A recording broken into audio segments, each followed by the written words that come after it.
So,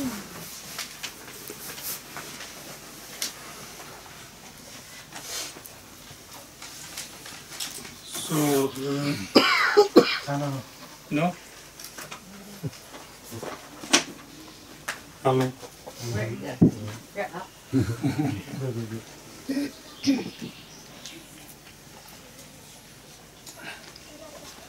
So today I have a subject which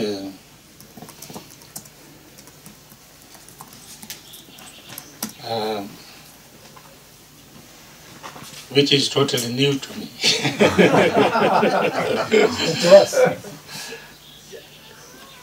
And I asked Lama to explain me what is the meaning of this. And she tried to explain to me, and let us see if I understood. You will be the judge. The subject is autonomy or and interdependence. Autonomy and interdependence. Interdependence is a very familiar subject in Buddhism.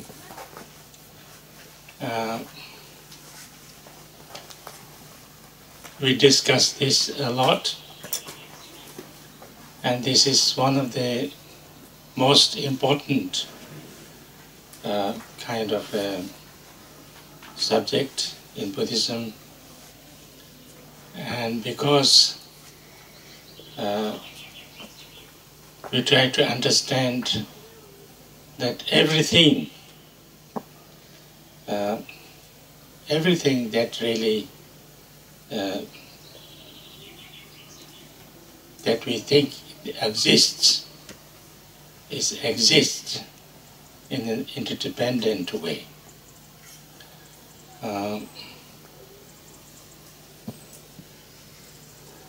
But sometimes I feel that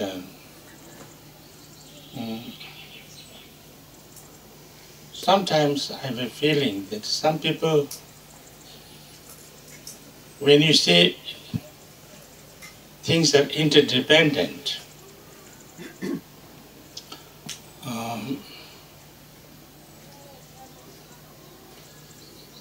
they seem to understand that we are kind of, all of them are kind of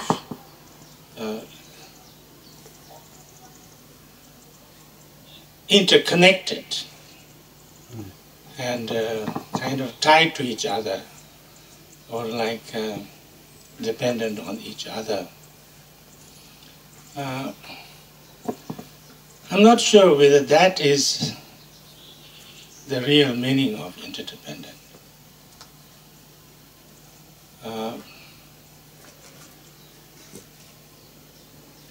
Because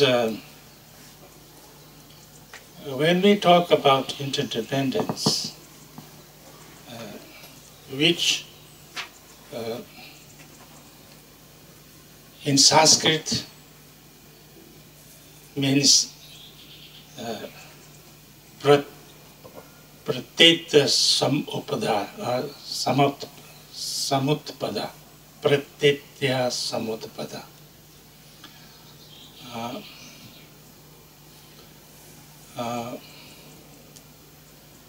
Which is translated into Tibetan is Tenjing Delwar Jongwa. Tenjing means dependently. If there is, any, now this is talking about the nature of things, how things exist, how everything exists. Everything exists dependently and relatively. Tenjing is dependently relatively means, Delva means relatively arising. That's interdependence. Dependently meaning there is nothing which is existing totally independently.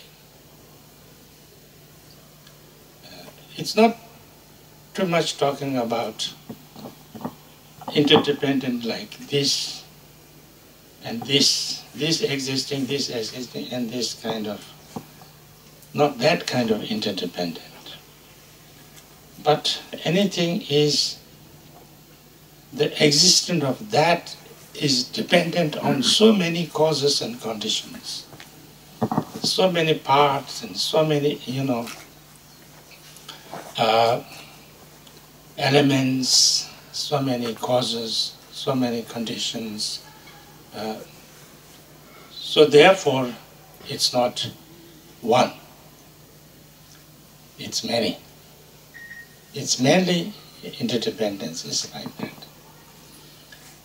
And not only that, it is each thing that you look at is like that, dependently arising, but it is also relatively existing, not ultimately existing. Relative is relative means, like somebody gave me a good example that in a kind of modern way, this, how heavy is this? What is the weight of this? Maybe 100 grams. So this is weighing 100 grams or 200 grams, I don't know, whatever. That's the real weight of this. We think this is the weight of, we weigh it and it's that much. And we think that's the true weight of this thing. But if this is taken to the moon, how much does it weigh? Maybe nothing. They say that in moon or on the moon, those astronauts who go in the moon is kind of floating, and they have to catch something to come down. So maybe then this weight, this 100 grams or 200 grams is relatively, only relatively true. It's not ultimately true because it's you can't say it's absolute weight is like that. So like that, everything that we see, that we understand, that everything that exists is therefore dependently and relatively existing. Therefore, everything that is there does not exist,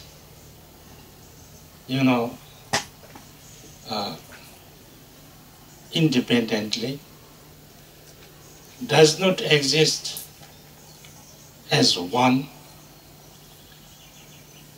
does not exist on its own. All are a little bit, therefore, many. But even you can't say many, because each of the elements in this, now this is one or not. So this is not one because it's made of many, many elements.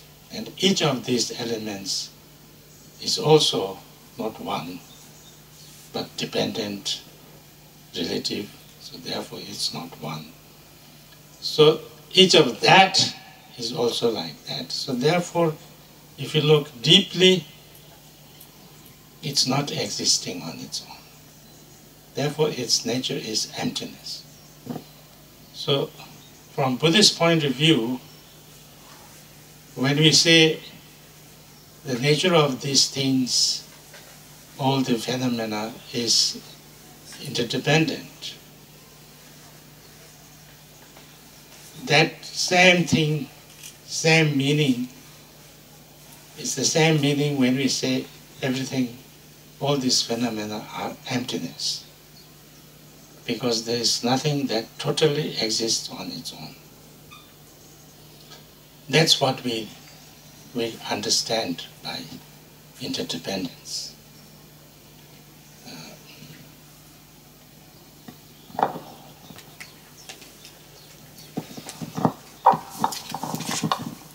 Donc aujourd'hui, je suis censée vous parler d'un sujet qui pour moi est en fait tout à fait nouveau.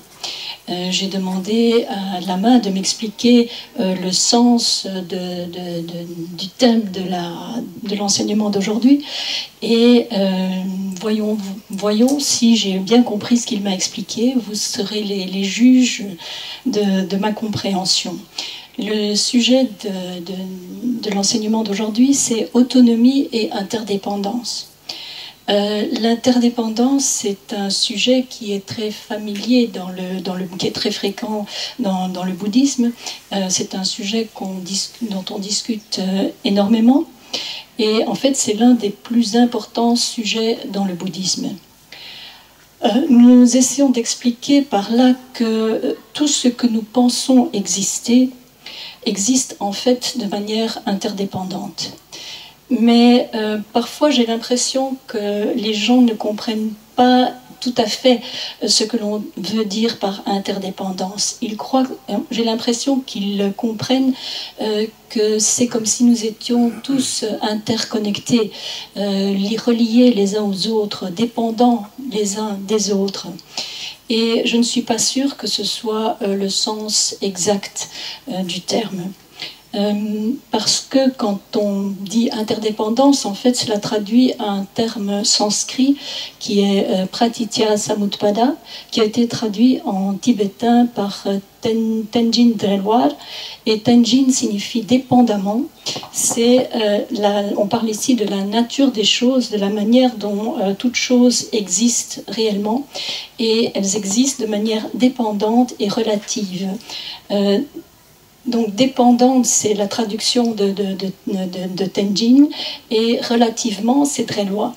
Donc ça se manifeste de manière relative.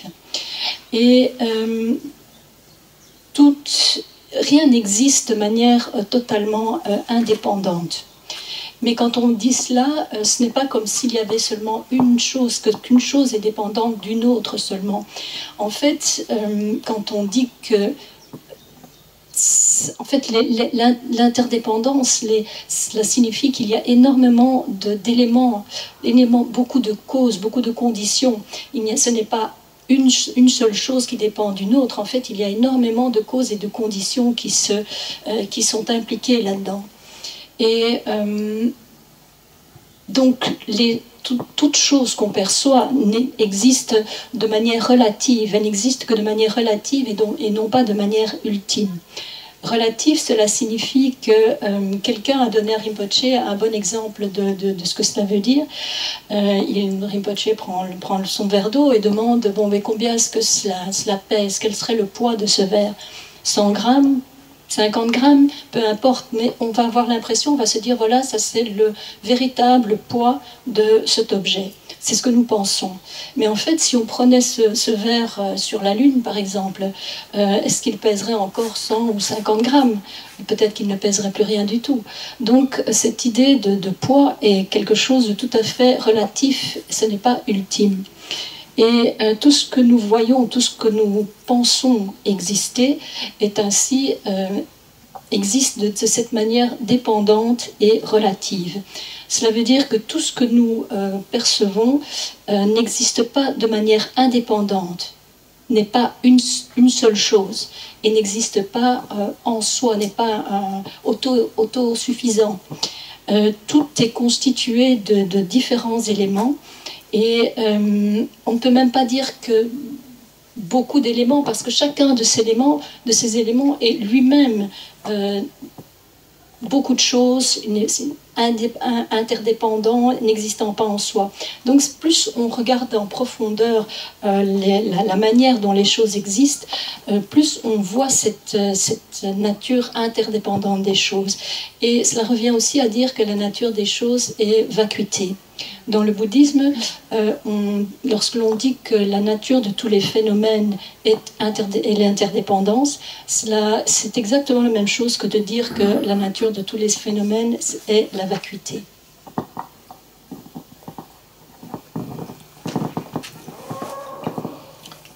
So this, as I said, maybe already, is talking about how everything exists.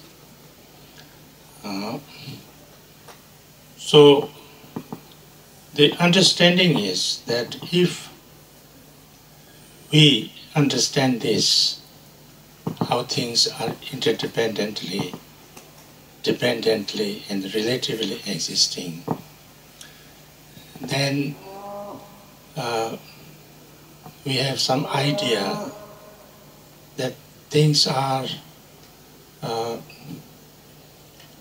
everything is made of many causes, many conditions, many parts, and each of those are also like that. So sometimes, this question is asked, is it one or many? So everything you have to say is made of many because there are many causes, many parts, many elements. But then each of them, if you look, are many. But is many made of many one? No. A many has to be made of many one. But does one exist?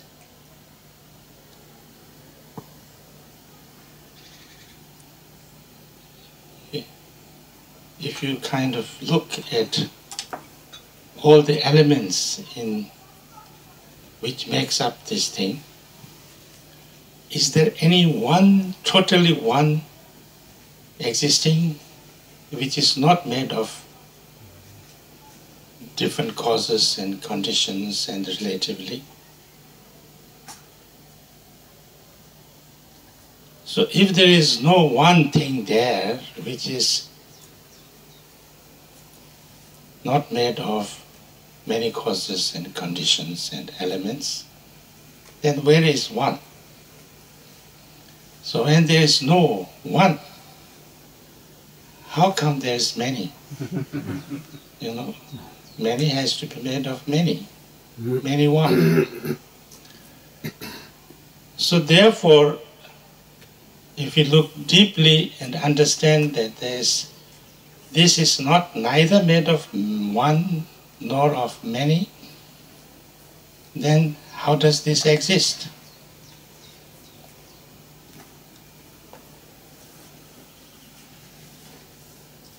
It exists in a very strange way, It's neither one nor many. So therefore, it exists more like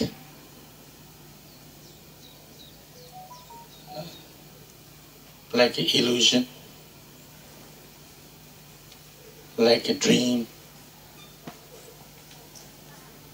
like a mirage.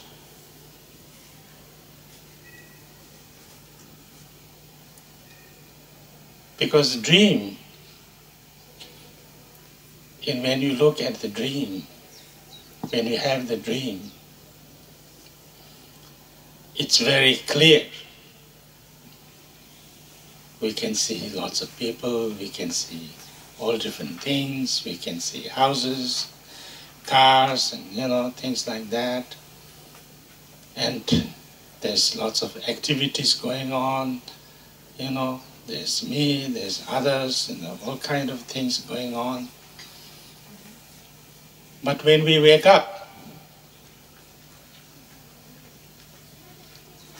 were they really happening?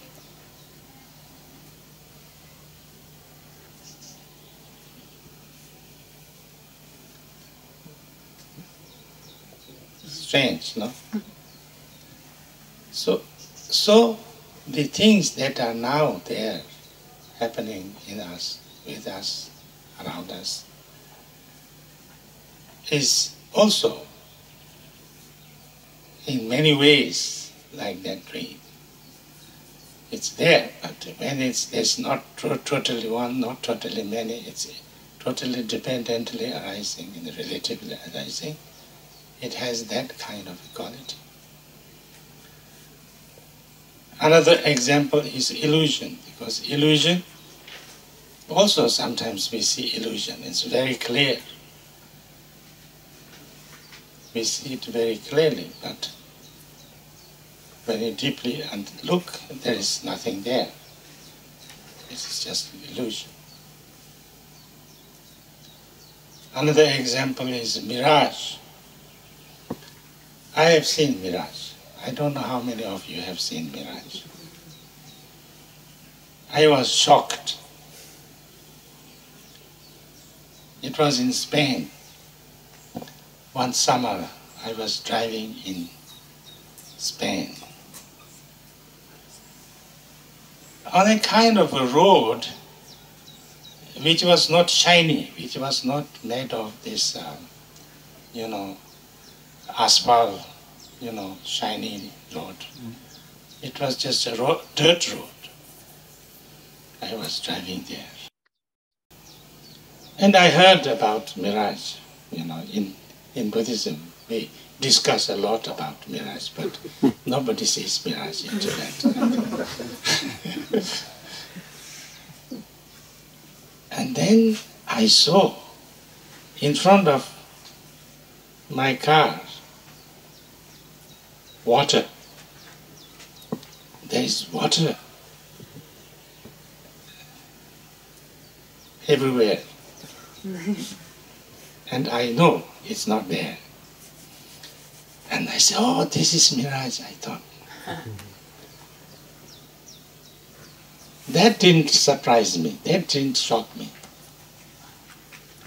What shocked me was, in this road, which is not even shiny, there was water I could see. Not only I could see, everybody could see. It's nothing wrong with my eye. But also that we could see this kind of reflection of the car in front of me on that water. That completely shocked me. How can I see the mirror, reflection of the car on the water which is not there? That completely shocked me. How can I see reflection on something that's totally not there, and it's even not shining, the flame? So that's mirage, So the whole, everything, the whole universe, if you look deeply, has that kind of nature. So that's interdependence. So when we understand interdependence deeply, it is understood, it is deeply, then, you know, we kind of, it helps us to understand how things really exist. And because of that, we can look at things with not so strong kind of aversion and attachment, because how they exist is a little bit like illusion, dream, and mirage. That's why, you know, the interdependence nature is said to be very important to understand how things really exist in a more ultimate way.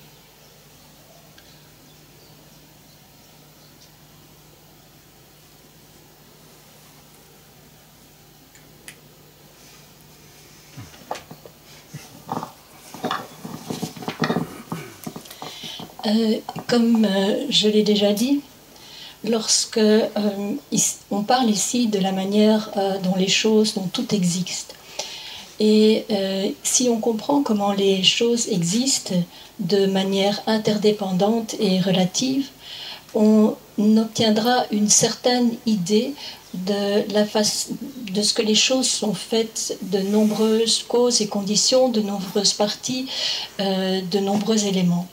On peut se poser alors la question, oui, mais est-ce que c'est une chose ou beaucoup de choses?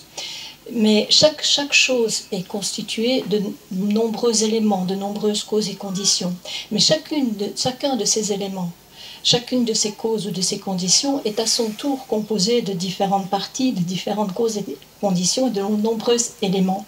Donc on peut ensuite se poser la question, oui, mais est-ce que finalement on peut arriver à quelque chose qui soit un, qui ne soit pas divisible, qui existe en soi? Et parce que si quelque chose est constitué de nombreux éléments, il faudrait que ce soit constitué d'éléments qui existent vraiment. Mais en fin de compte, on voit qu'il n'y a absolument rien qui soit totalement indivisible, un qui existe en soi, qui ne soit pas fait de nombreuses causes et conditions. Mais si l'unité n'existe pas, comment est-ce qu'on peut avoir plusieurs choses qui soient constituées? Et à ce moment-là, donc on voit que les choses ne sont pas constituées d'entités uniques et indépendantes, et qu'elles ne sont pas non plus, mais qu'en même temps elles sont nombreuses. Donc comment est-ce que la réalité existe vraiment? C'est assez surprenant. Les choses existent, mais d'une manière assez étrange. On pourrait comparer cela à des illusions, à des rêves, à des mirages. Dans un rêve, quand on fait un rêve, les choses sont très claires. On perçoit des gens, on perçoit des situations, des voitures, des maisons. Il y a toutes sortes d'activités. Il y a moi, il y a les autres. On fait plein de choses. Mais pourtant, quand on s'éveille, est-ce que quoi que ce soit s'est réellement passé? C'est plutôt étrange, n'est-ce pas? Et les choses qui se passent en ce moment autour de nous existent un peu de la même manière. Un autre exemple, ce sont les illusions qui apparaissent clairement et qui pourtant n'existent pas. Les mirages aussi. Et Rinpoche raconte qu'il a vu lui-même un mirage et que ça l'a choqué.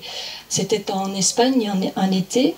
Et il était dans une voiture sur une route, et c'était une route, ce n'était même pas de l'asphalte brillant, c'était une route de terre.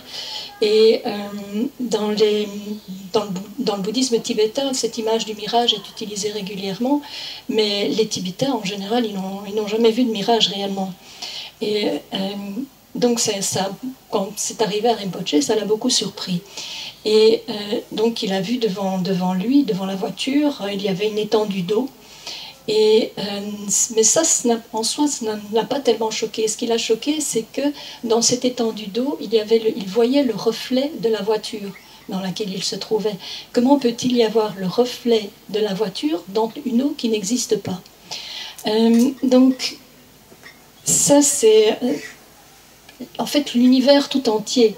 Si on regarde de manière profonde dans la nature des choses, eh bien c'est la même chose, c'est cette interdépendance. Et ça nous permet de comprendre, quand on comprend vraiment bien l'interdépendance, ça nous permet de comprendre comment les choses existent réellement. Et quand on aura cette compréhension, à ce moment-là, cela nous permettra aussi de réagir avec moins d'aversion, moins d'attachement. Et c'est la raison pour laquelle la compréhension de l'interdépendance est considérée comme très importante. C'est la manière dont les choses existent réellement, de manière ultime.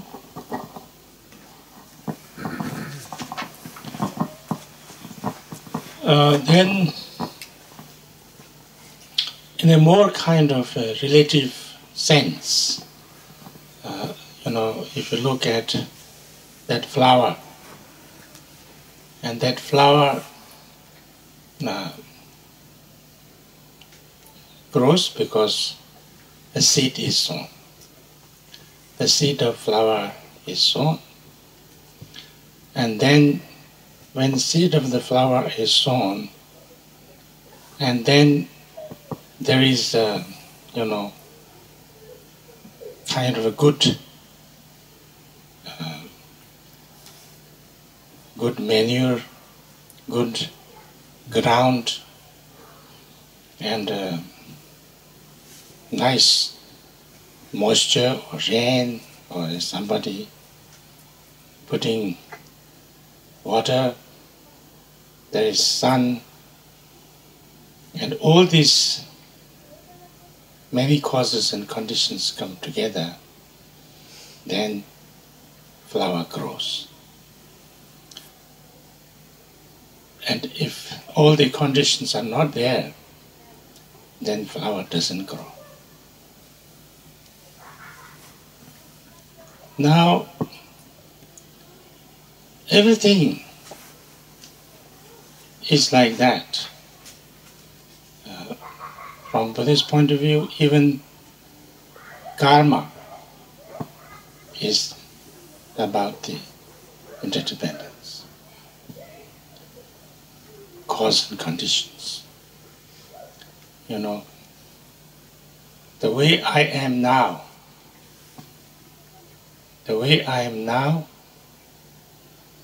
is because all the factors that happened to me in the past. Everything that I did, that happened to me, everything made me like I am now.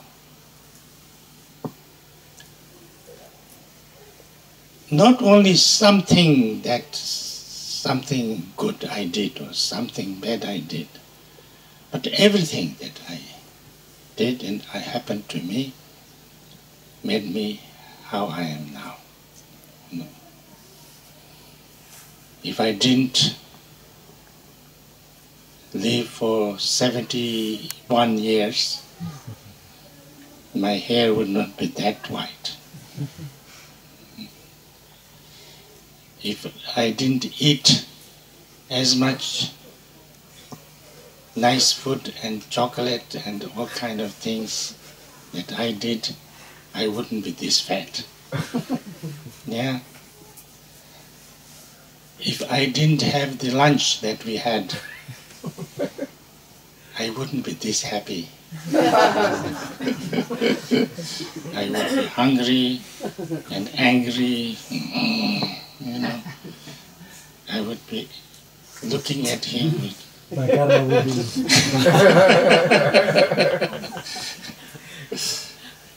so therefore, that's karma. Everything. So that's interdependent. That's interdependent. So everything that happens has lots of causes and conditions. And all the right causes condition happen, then something good happen. If something, all the bad conditions and causes happen together, we have a bad time. Yeah? So that is the interdependence. Now let me try to understand the autonomy. Ramanujan says they had lots of discussions about this autonomy and interdependence. And if I understood clearly, it seems some people have kind of this, some idea or misunderstanding, maybe I can say, that because I am interdependent, so therefore, the way I feel, the way I see, the way I understand is totally dependent on so many things. So therefore, in another way, maybe, if I cannot make myself transformed or make myself, say, like, enlightened. Is it like that? Because I'm interdependent. So therefore, I'm dependent on everybody. So I have no autonomy. I have no kind of possibility to understand or act or to change or to become something or have some realization or understanding by myself alone, because I'm interdependent. From Buddhist point of view, this is not like that. From Buddhist point of view, the interdependence is how the things are. How things are.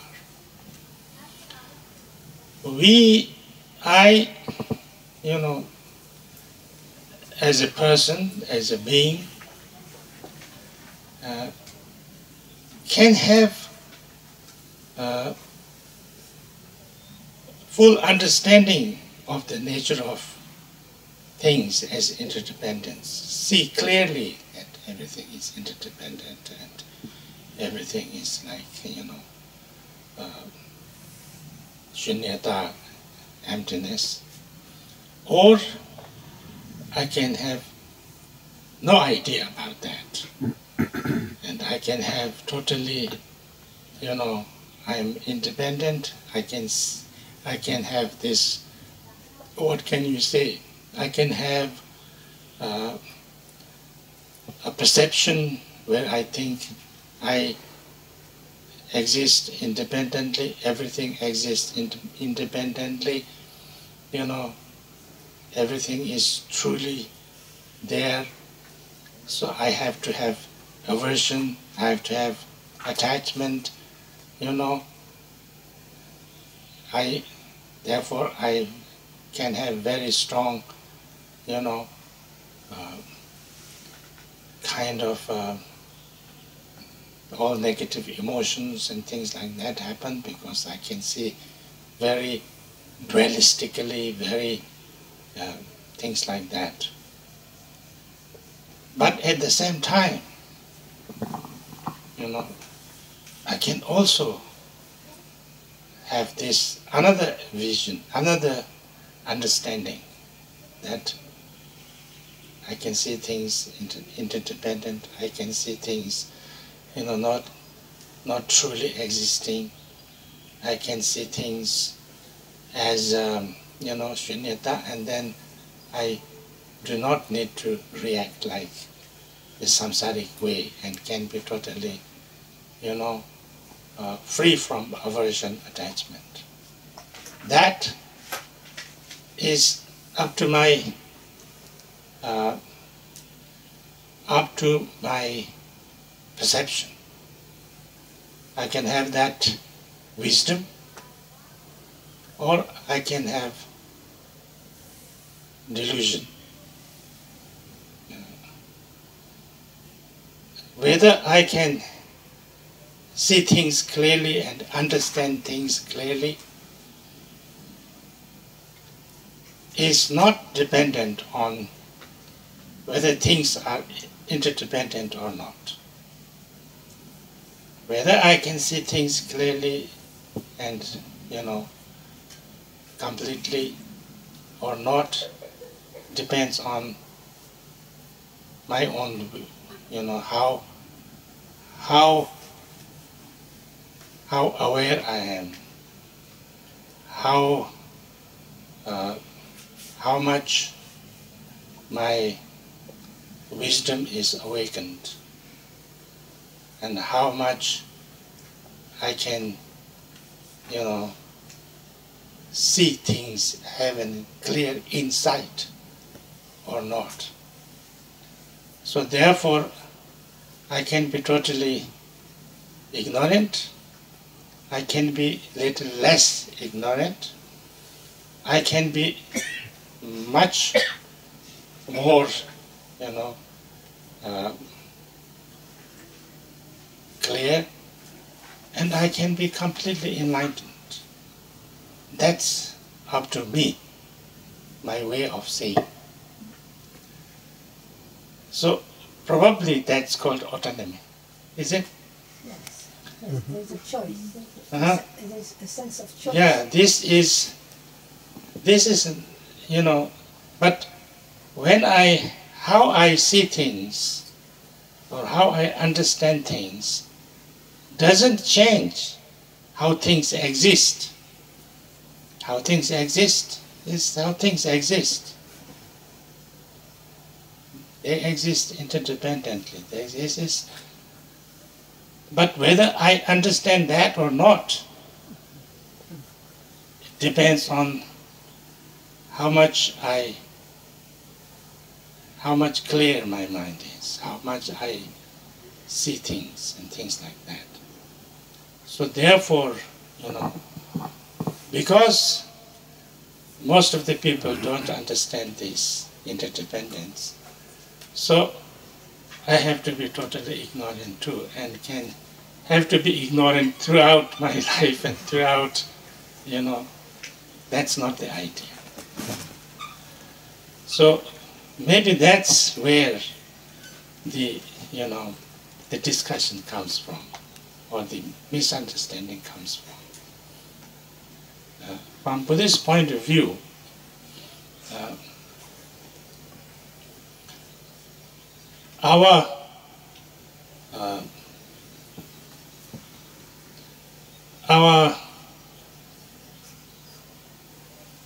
our nature, the nature of the all phenomena is, as we said, interdependence, emptiness. The nature of our true nature of ourself, our mind, our experience is also, emptiness and luminous, or clear light. We use the word clear light, luminous, and things like that to say that the nature of our mind is something very, very clear. It's the ability to know very clearly. That's our nature. So that nature is same as we are as a very ignorant samsaric being and very enlightened Buddha. The way we are is same. But when we are a deluded samsaric being, we don't see things clearly. We don't see things clearly. we are ignorant. When we become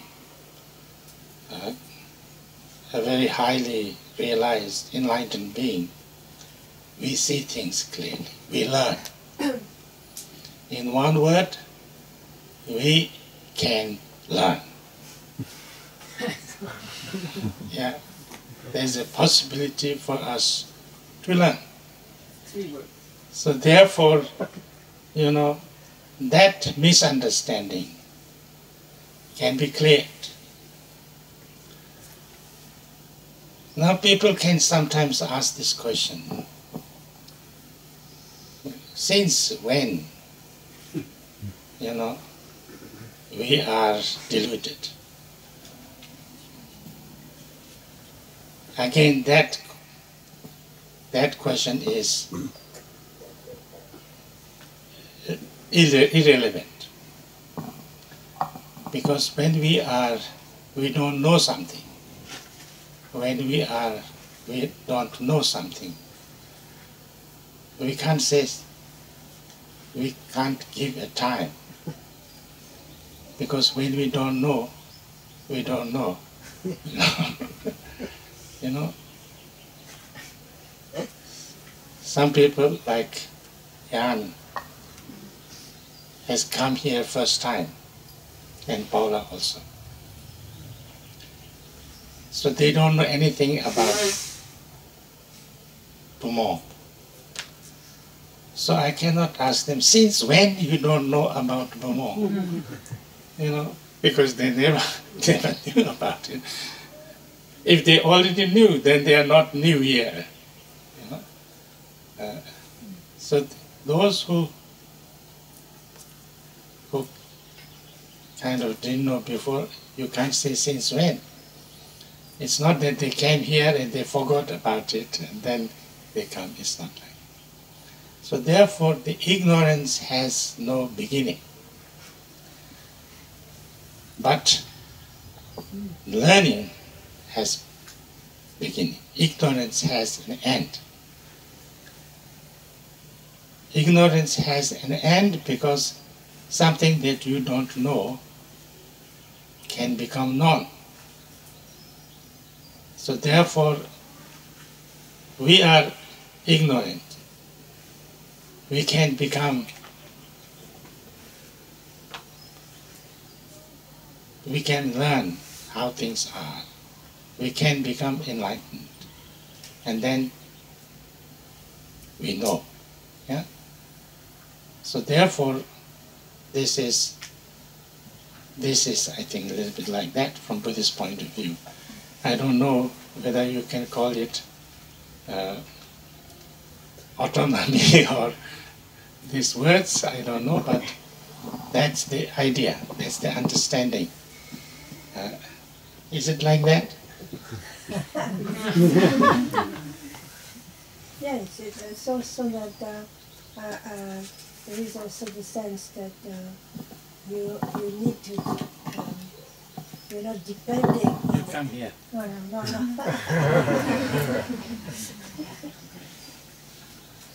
They might not hear you. But first, maybe let us. Yeah.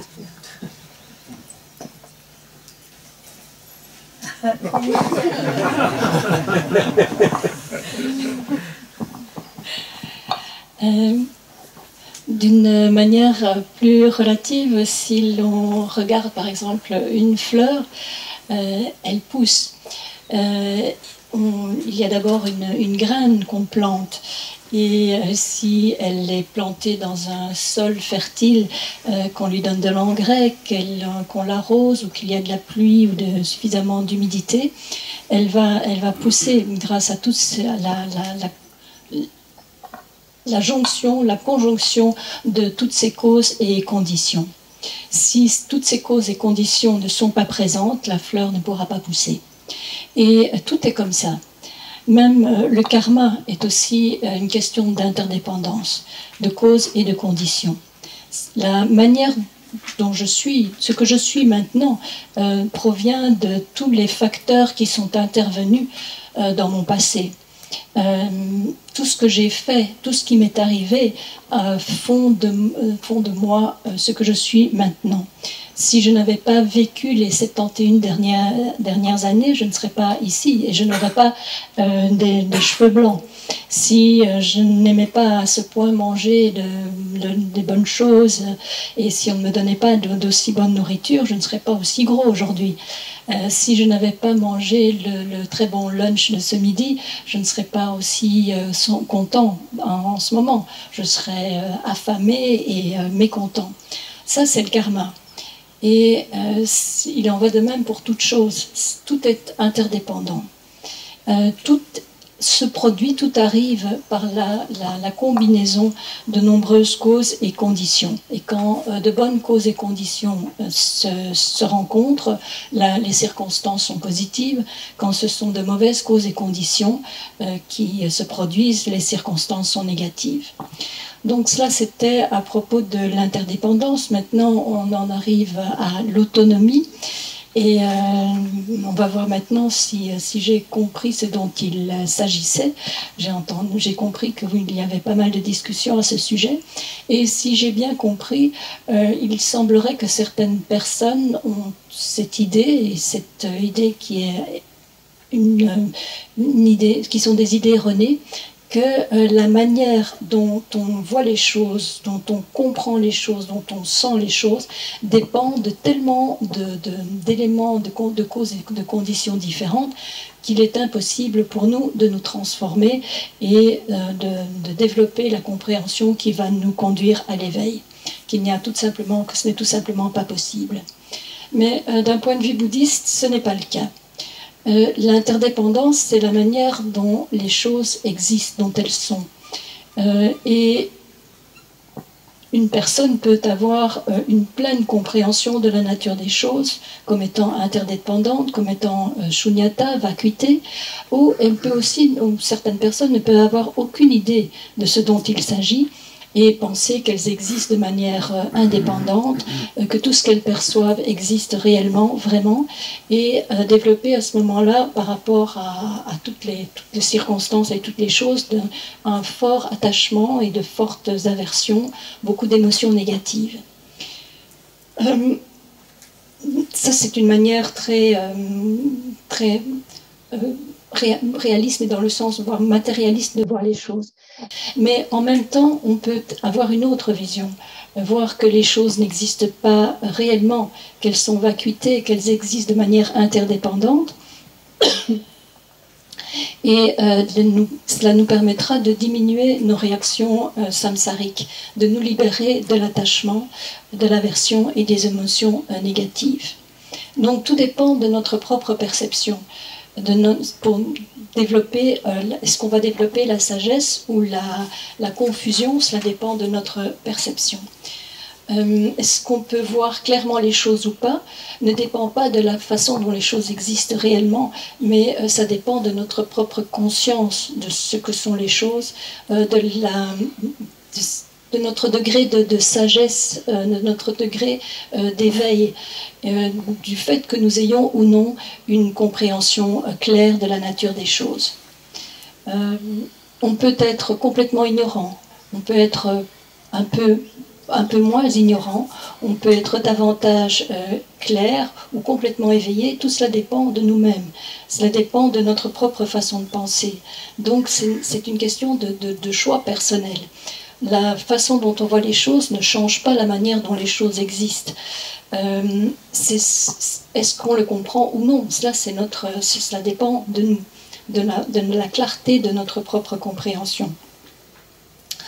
Et ce n'est pas parce que la majorité des gens ne comprennent pas, ne voient pas clairement la nature des choses qu'on doit nous-mêmes être totalement ignorants. Donc notre vraie nature et la nature de tous les phénomènes, c'est l'interdépendance, c'est la vacuité. Quand on parle de notre propre nature dans le bouddhisme, on parle aussi de clarté lumineuse. Cela définit la nature de notre esprit comme étant clair, comme ayant cette capacité de connaissance claire. Et cette capacité et cette nature sont existe en chaque être, qu'il soit ignorant ou que ce soit un Bouddha. Mais même lorsque l'on est un être samsarique totalement confus, cela n'empêche que donc, lorsque nous sommes des êtres samsariques confus, nous ne voyons pas les choses clairement, alors que lorsque nous sommes éveillés, nous les voyons clairement. Mais la bonne nouvelle, c'est que l'on peut apprendre. Les incompréhensions, les erreurs peuvent être éliminées. Une question que l'on pose aussi beaucoup, c'est depuis quand sommes-nous dans la confusion ? En fait, cette question n'est pas pertinente, parce que lorsque l'on ne sait pas quelque chose, eh bien, on ne peut pas donner un moment où cette non-connaissance aurait commencé. Quand on ne connaît pas quelque chose, on ne la connaît pas. Par exemple, les personnes qui sont venues ici pour la première fois, on ne peut pas leur demander depuis quand est-ce que vous ne connaissiez pas Beaumont. Ce n'est pas comme s'ils étaient venus ici et qu'ils l'ont oublié. Donc, on peut dire que l'ignorance n'a pas de commencement, mais par contre qu'elle a une fin. Et on peut aussi commencer à apprendre.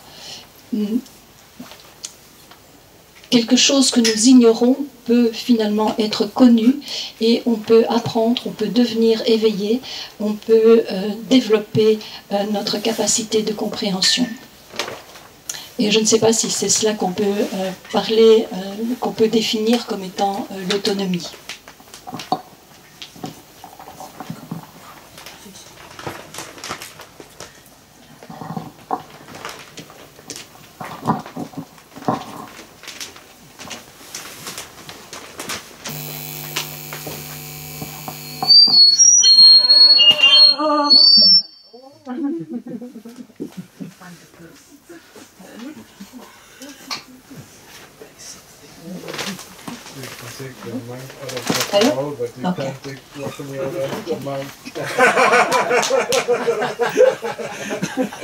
Musicians understand each other. Thank you, Rinpoche. This is a very deep teaching. Thank you. Yes, I think it's very important that that there is a confusion sometimes when we talk of interdependence and karma. That there is no such thing as free choice and free will. There is always this kind of. So maybe you can say a little more about what is free will in Dharma. For a Dharma practitioner.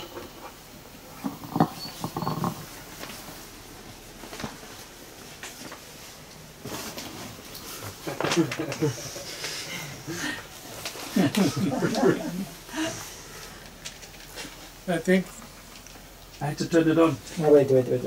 it's okay. So,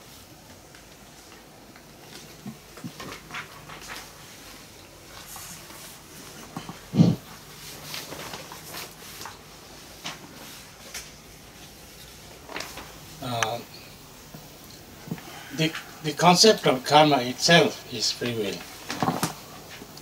Free will meaning that if I think in a positive way, if I react with my mind in a positive way, and if I act with my speech and body in a positive way, then I become more positive. Only I become positive, not everybody. Yeah? And if I act in a negative way, I become negative. I become not everybody.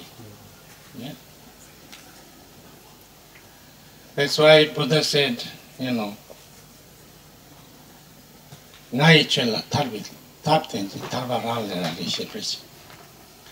I show you the way to liberation. Whether you get liberated or not depends on yourself alone. So, you know, so this is the Buddhist way of understanding that how I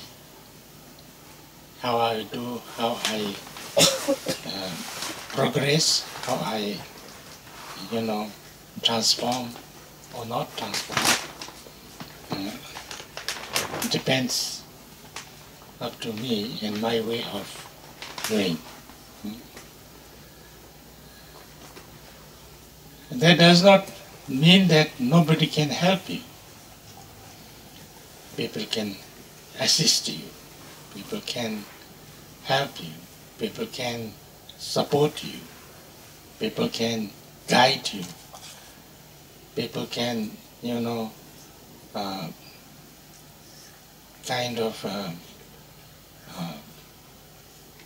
give blessings, influence, things like that. But from Buddhist point of view, even the Buddha cannot just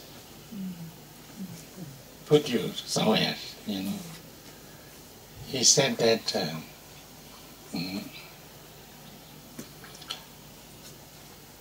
all your, you know, negative karma, I cannot just put away with my hand and take it away, throw it away. I cannot pour my wisdom and realization into you. You know, you have to do it yourself. You know. So therefore, from Buddhist point of view, it's very like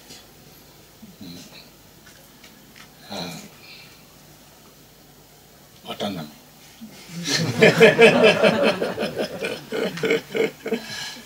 I don't know if you can use the word autonomy or not. That's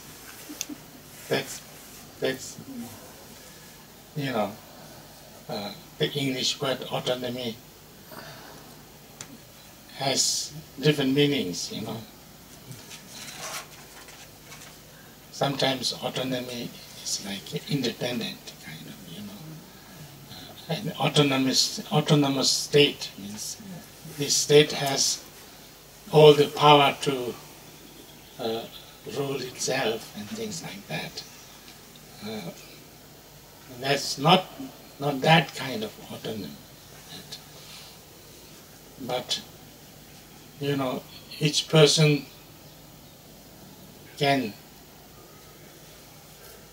is very much, you know, how that person kind of does and develops is very much to do with that person's own efforts and, you know, wisdom, and it's not that your destination or what you will become is totally controlled by somebody, or, you know, somebody else is kind of controlling, you know, like, that's not the Buddhist way of seeing.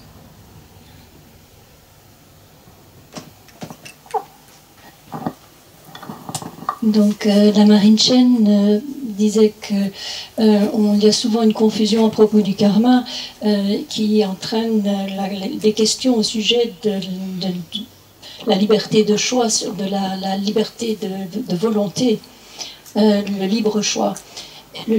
Mais dans Rinpoche répond que le concept du karma en lui-même c'est la liberté de choix, la liberté de volonté.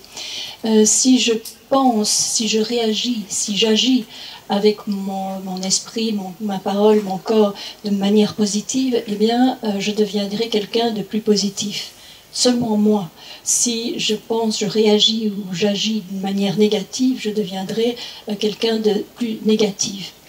Et c'est pourquoi le Bouddha a dit, je vous montre, il a dit à ses disciples, je vous montre la voie qui conduit à la libération, mais que vous atteigniez la libération ou non dépend entièrement de vous.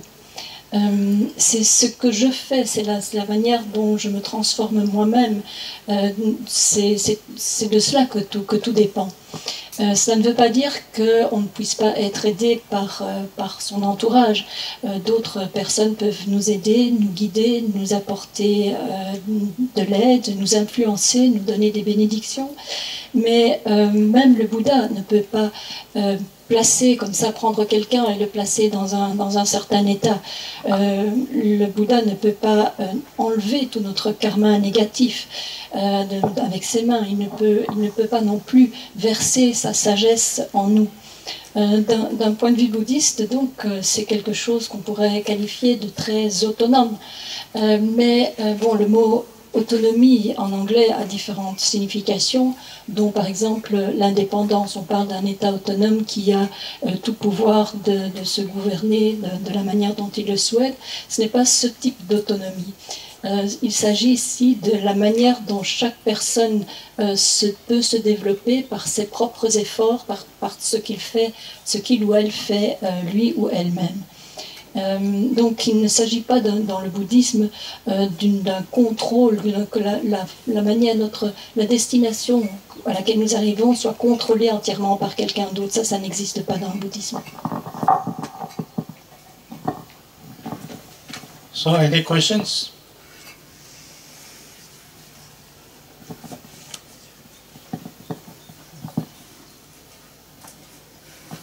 Is there a Tibetan word that comes more close to this? You say the autonomy in English is not.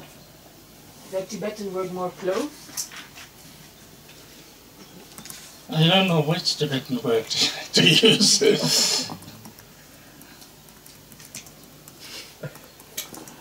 There is one Tibetan word, I mean, freedom is one word, but that's not exactly, I think, Rawang. That's maybe not the exact word.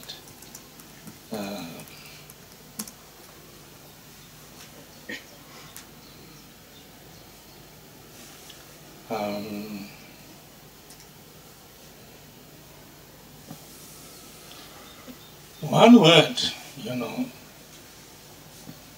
that in Tibetan always use is rawat.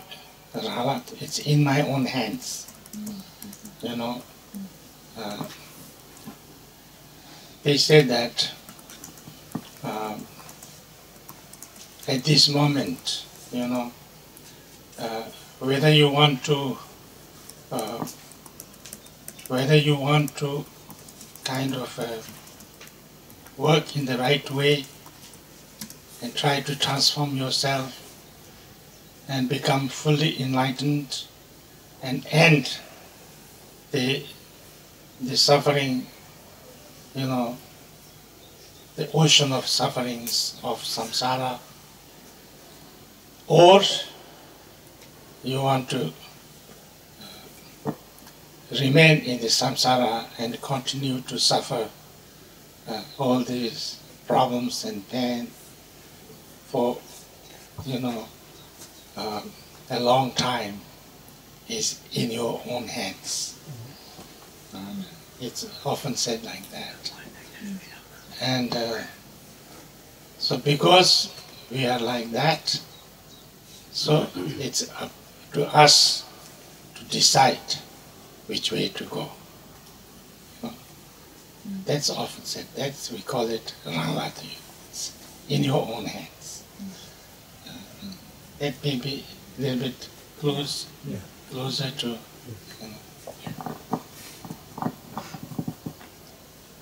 There is a question here. Okay. How is it possible to meditate constantly without interruption?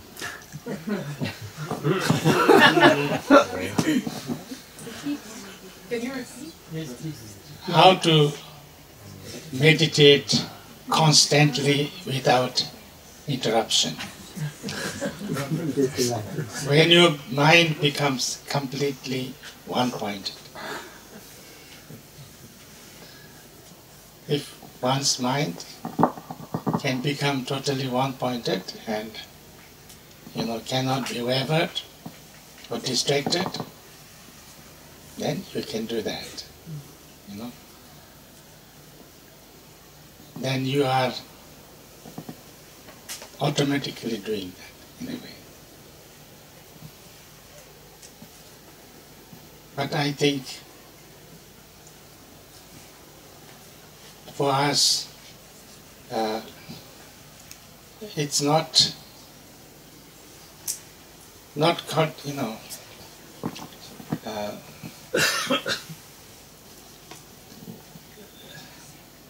I don't know, maybe I shouldn't say this. There are lots of things you shouldn't say.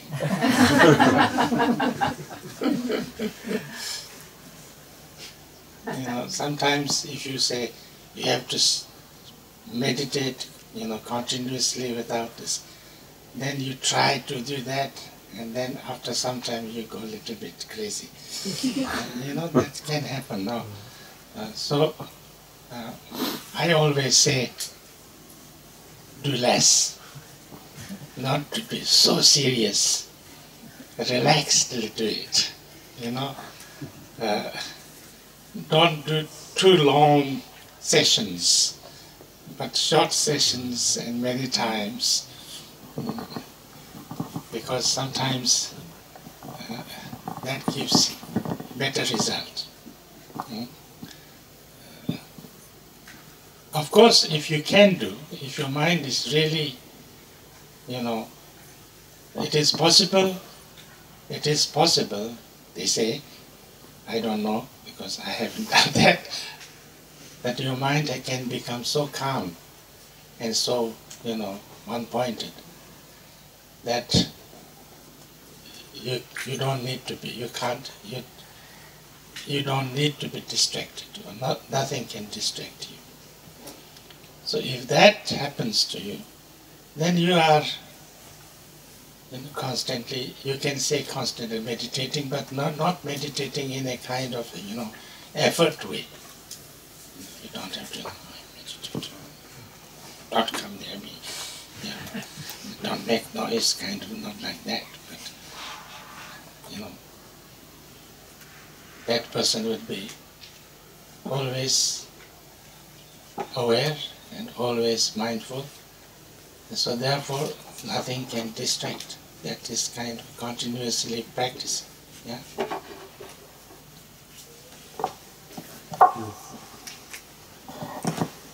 Donc, il y avait une première question demandant si en tibétain il existait un mot qui soit plus proche, qui reflète davantage cette qualité d'autonomie. Rinpoche dit qu'il ne sait pas. Le terme liberté en est un, mais ce n'est pas non plus exactement ça. Il y a aussi un autre mot qui est utilisé très souvent en tibétain et qui signifie « entre mes propres mains ». Et cela signifie que l'on veuille travailler de la manière correcte, de s'engager sur la voie du progrès pour mettre un terme aux souffrances, à l'océan de souffrance du samsara et atteindre l'éveil, ou si l'on veut demeurer dans le samsara et toutes ses souffrances et ses difficultés, eh bien c'est entre nos propres mains. C'est à nous de décider quelle direction nous souhaitons prendre. Et donc ça peut refléter peut-être ce qui signifie l'autonomie dans ce contexte. Il y a une question qui venait via l'Internet, quelqu'un demandait comment est-il possible de méditer continuellement sans interruption ? Et Rinpoche répond que lorsque notre esprit devient totalement focalisé en un point et qu'il ne peut plus dévier, à ce moment-là, il ne peut plus être distrait et automatiquement on médite ainsi constamment. Mais pour nous, ce n'est peut-être pas conseillé. Rinpoche dit peut-être qu'il ne devrait pas dire cela, il y a beaucoup de choses qu'on ne devrait pas dire, mais pour lui, si on dit vous devez méditer constamment, cela peut parfois entraîner des conséquences plus négatives, on devient trop tendu.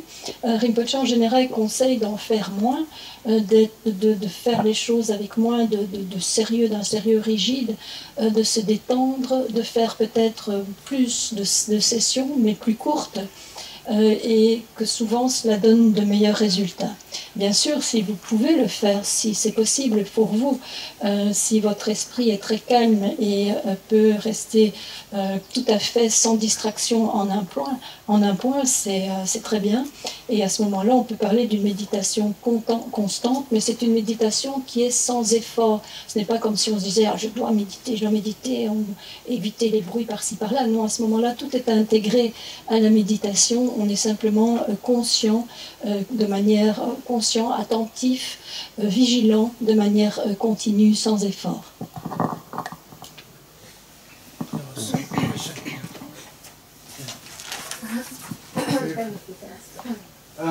Yeah, Rinpoche, so just to clarify, so the all the phenomena they're the dependent arising, interdependence, and the space that holds those phenomena, like Dhammadhatu or the Chö-Ying, could that be described as autonomous?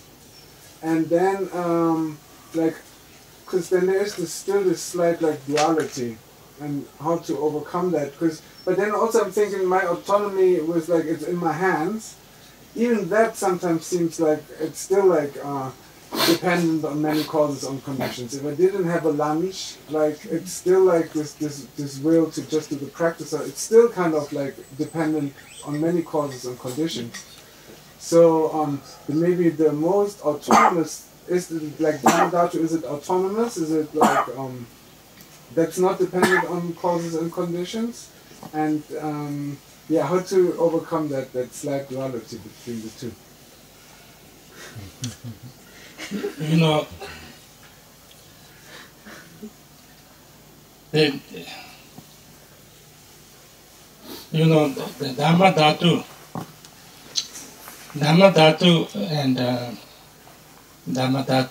and Shunyata and things like that is, and also the interdependence nature of everything. It's not, it's the way things are, how ultimate nature of things are. Buddha nature,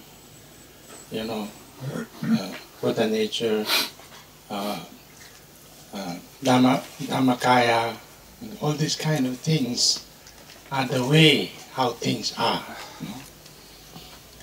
So it's not like things come out of that. It's not things come out of this Dhammadhatu, or things come out of. That's how they are. The way things are is that,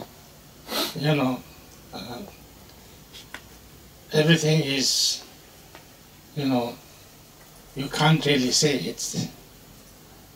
it exists, because nothing exists on its own, but everything arises, and things like that.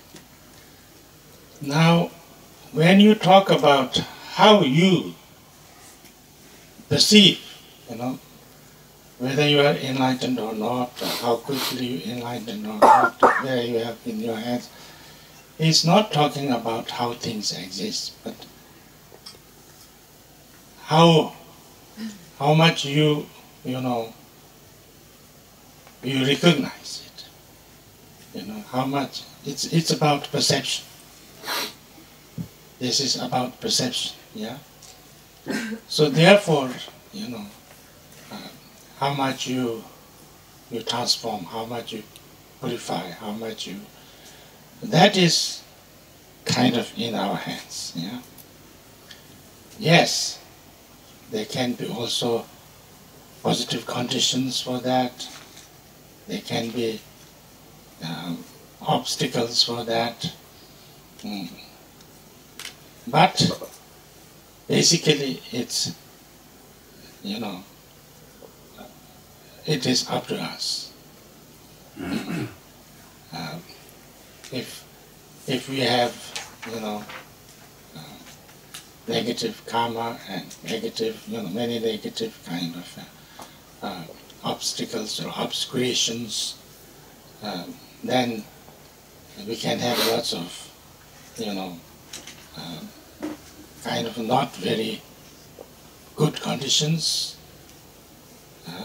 If we are more purified and we can have less obscurations or obstacles and things like that. But whether you do it or not depends on us. Yeah, that's the idea. I think that's. But then could you call like Dhammadhatu or Dhammata autonomous? I don't think they call it autonomy. They call it the nature. You know, the basic nature, how things really are. You know? It is not, when you say autonomous, it's something you are talking about is, you know, Relating. yeah, some kind of a, you know, anyway, we don't call that. The word more is... Yeah. We Tibetans are working for autonomous.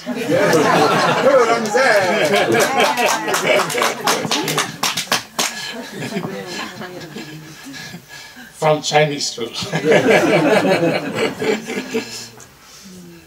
But that is, you know, that's a little bit, yeah, I don't know. Yes. Donc il y avait une question pour savoir si on pouvait qualifier le Dharmadhatu, le Dharmakaya comme étant autonome, mais parce que quand on parle que les choses sont entre nos mains, cela dépend encore de différentes causes et conditions, et donc il y a une certaine dualité. Et comment peut-on aller au-delà de cette légère dualité? Et Rinpoche répond que quand on parle de Dharmadhatu, de Dharmakaya, de Shunyata et de toutes ces choses, on parle en fait de la nature interdépendante de toutes choses, de la manière dont les choses sont au niveau ultime. Et ce n'est pas comme si tout émanait du dharmata, c'est simplement la façon dont les choses sont. Et on ne peut pas dire que ça existe d'une certaine manière, mais d'une autre façon, tout se manifeste. Et par contre, quand on parle de la manière dont vous percevez les choses, on ne parle pas de la manière dont les choses existent, mais de la manière dont vous les percevez. Les percevez vous-même d'un degré de purification, de travail sur vous-même, et ça c'est entre vos propres mains. Et bien sûr, il peut y avoir des conditions positives qui vont favoriser ce travail sur vous-même, ou il peut y avoir des obstacles qui perturbent, mais cela reste malgré tout fondamentalement entre vos mains, que vous le fassiez ou non. Et dans le bouddhisme tibétain, en tout cas, on n'utilise pas le terme autonome pour définir le Dharmadhatu. On parle d'autonomie pour la lutte des Tibétains face au régime chinois, par exemple.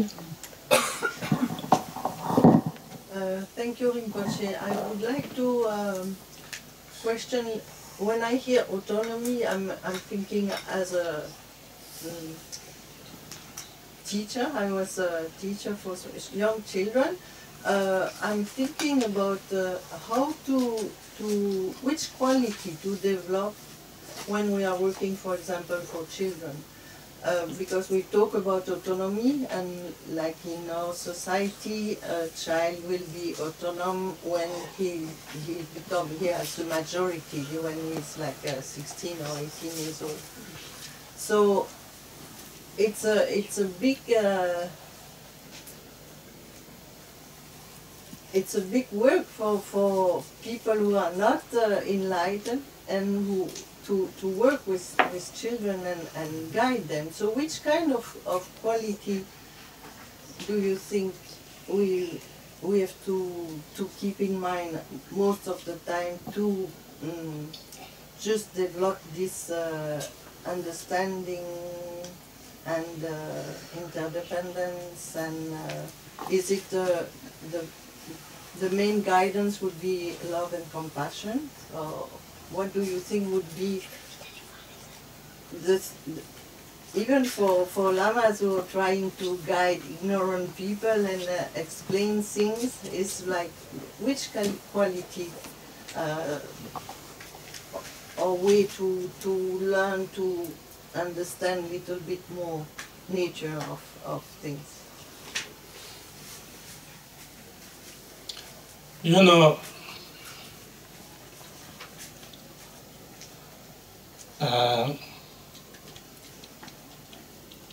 I think it depends on, you know,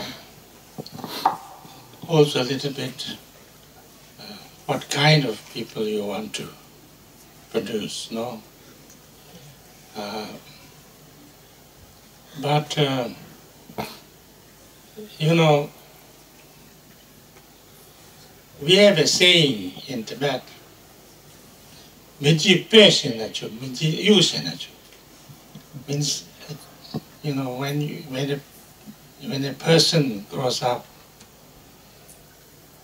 he or she should be able to, if he or she has to become a servant, can become a good servant or can serve hundreds of people very well. If he or she has to rule, can rule hundreds of people in a good way. That kind of a person you should develop. Yeah? That's how they say, you know. I think basically, if you look from the Buddhist point of view, if you want to use very, you know, very small words, very few words, I would probably say wisdom and compassion. From Buddhist point of view, wisdom is a very important thing. You know? Wisdom is also learning, you know, to know how to think, how to analyze things, how to see things, you know, how to be intelligent, and but not just clever and intelligent, but to be able to kind of understand what is the right way of doing things, you know, how to solve problems, you know, how to solve problems and how to fix things and how to maintain the right kind of relationships in society, you know, that's wisdom, no? So we need to do something, to teach something, to develop their power of wisdom, yeah? And then compassion. Because if you don't have compassion, then you become very selfish, self-centered, uncaring people, which is not very nice, not very useful, yeah? But even if you are kind and compassionate, if you have no wisdom, then you don't have kind of intelligence, you don't have power, you don't know how to do things. So these two together are said to be like two wings of a bird. So if somebody can have wisdom and compassion together, then it's like a bird who can fly anywhere, everywhere. Yeah? So, of course, compassion is to be able to understand how you want it, how I like and don't like. I can apply that on others, you know, like I want some happiness and joy and positive things. So I know that others want that too. So I have to do that for others, you know. That's basically the understanding. Wisdom is to try to, you know, of course there are two different kinds of wisdoms from Buddhist point of view. Worldly wisdom and transcendental wisdom. Worldly wisdom is to see things clearly about how things are. You know, it's a little bit like, you know, intelligence, but a little bit more than intelligence. Like, and then transcendental wisdom is to see the ultimate nature of things, you know. So these wisdoms, you know, through study, through reflection, and you know, you have to study, you have to understand, you have to learn from what, you know, people, learned people, you know, great kind of beings of the past, to learn from their wisdom. That's one of the wisdoms. But also that you don't kind of, whatever somebody says, it's like this, you don't kind of, you're able to investigate and analyze and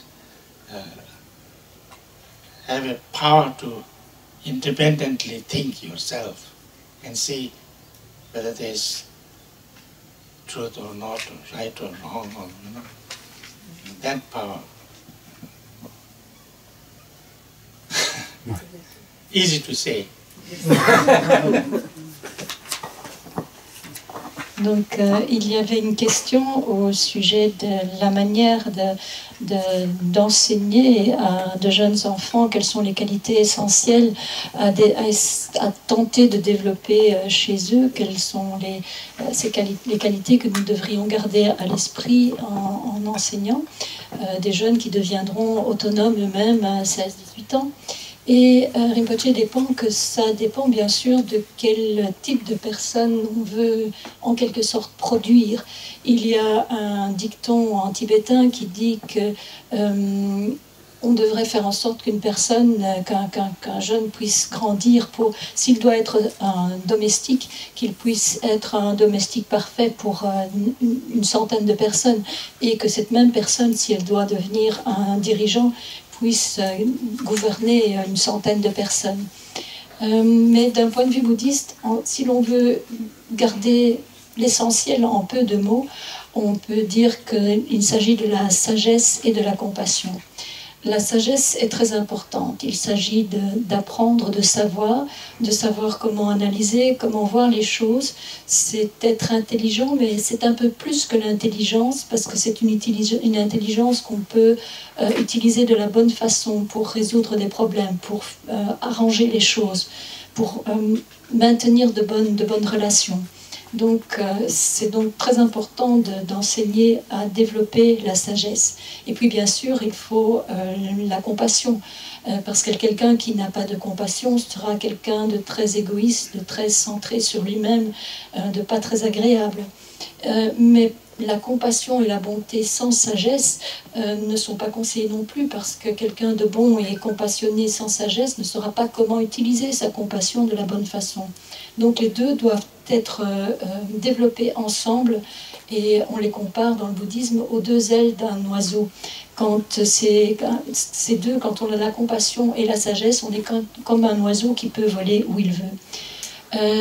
La compassion, c'est essayer de comprendre ce que nous voulons nous-mêmes, de voir qu'on veut des choses positives pour nous-mêmes, et puis appliquer cette compréhension aux autres en sachant qu'eux aussi veulent la même chose. La sagesse, il y a deux types de sagesse d'un point de vue bouddhiste. Il y a la sagesse mondaine qui revient à voir les choses clairement, de manière intelligente, avec un peu plus encore que l'intelligence, avec sagesse. Et il y a la sagesse transcendante qui est voir la nature ultime des choses. Et on développe la sagesse par l'étude, en étudiant toute la sagesse qui vient du passé, mais aussi en réfléchissant, en analysant les choses, en questionnant, en pensant de manière indépendante pour voir ce qui est vrai et ce qui est faux.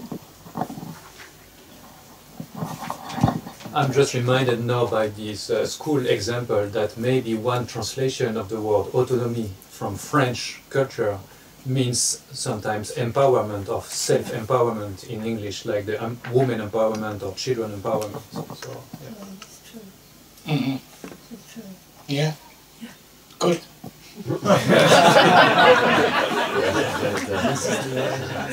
Empowerment. There's one more here. Hmm? There's one more. Okay.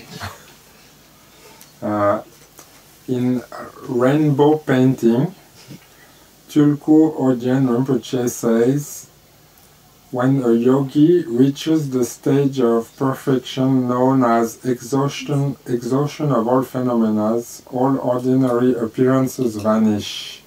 Does this mean that for such a person, interdependent phenomena cease to exist?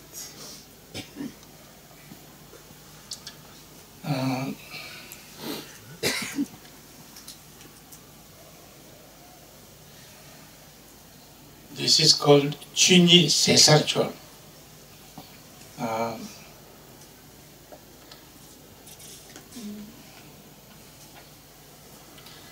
You know,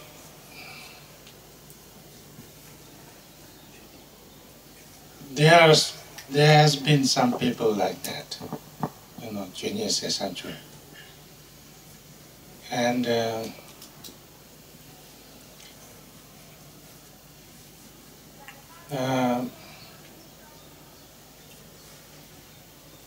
it's not that everything. It's like there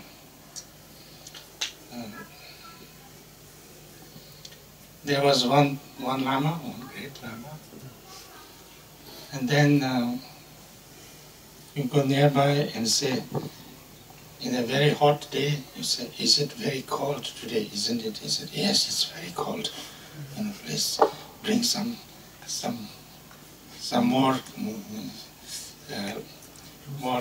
you know, clothes." And then if you say, "Oh, today it's very hot, isn't it?" "Oh, yes, it's very hot." He put off all the clothes.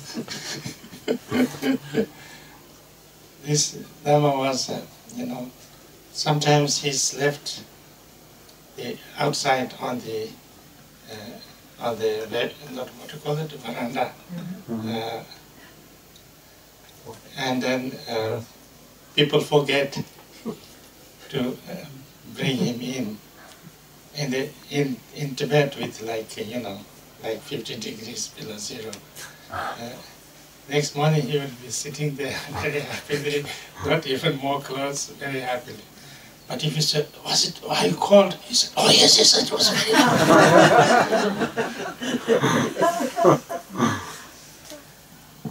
So, you know, I don't know what, it's not that everything dissolves, but you kind of, you know, you don't, everything becomes equal, you know, it's not affected by the things. I think more or less a little bit like that. So, you know, you can't exactly say, I don't know how exactly he feels, but it's a little bit like that. Champagne, tu peux me répéter la question? C'est dans Rainbow Painting, un livre de... Donc ça dit que quand un yogi atteint le stade de perfection qui s'appelle l'exhaustion, l'épuisement de tous les phénomènes, toutes les apparences disparaissent. Est-ce que ça veut dire que pour une personne comme ça, les phénomènes interdépendants n'existent pas? Vous avez entendu? Donc, Rinpoche dit il y a des personnes qui sont à un tel niveau que ça arrive. On ne peut pas dire vraiment que tout cesse d'exister, mais ils perçoivent les choses de manière égale. Il y avait ainsi un grand lama qui, si on lui disait « Oh, il fait très chaud aujourd'hui », il disait « Oui, oui, il faut... » il fait vraiment très chaud. Ou alors, est-ce qu'il fait froid? Oui, il fait très froid. Et il demandait même, par les jours chauds, d'avoir davantage de vêtements. Un jour, il était en train de méditer à l'extérieur sur une véranda et on a oublié de le faire rentrer. Mais au Tibet, il peut faire -20. Il faisait très très froid. Et puis quand on lui a dit, il avait l'air parfaitement satisfait, ça ne posait aucun problème. Mais quand on lui a demandé, mais lama, vous n'avez pas eu froid? Oh, si, il faisait très froid. Donc c'est pas pour dire que les choses cessent d'exister, mais c'est comme si tout devenait équivalent. Les personnes qui ont un niveau de méditation tel ne sont plus affectées par les circonstances extérieures.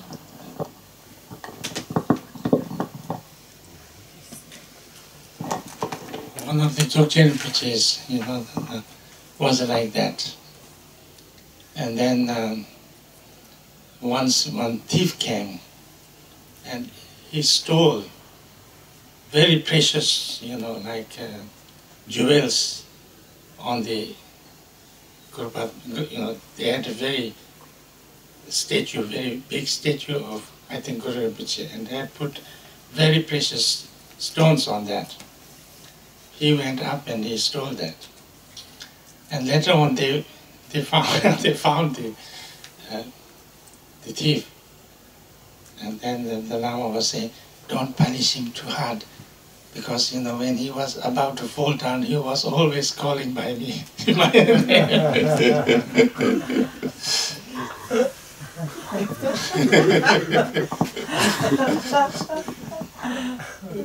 Yes.